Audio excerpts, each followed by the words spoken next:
Polres Pacitan, Jawa Timur gagalkan upaya penyelundupan lebih dari 27.000 benih lobster ke wilayah Solo, Jawa Tengah.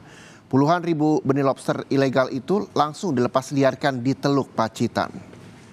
Benih lobster jenis mutiara dan pasir ini ditemukan dalam 5 kotak styrofoam yang disita dari 2 tersangka berinisial IST dan AS, warga Kecamatan Ngadirojo, Pacitan.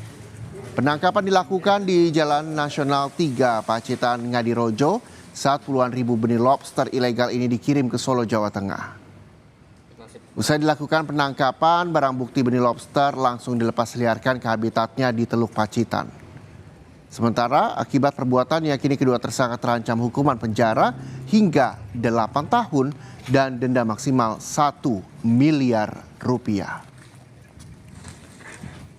Dan setelah ditangkap dan digeledah oleh rekan-rekan dari Lanal Pacitan maupun Polres Pacitan, ditemukan sebanyak 139 benih.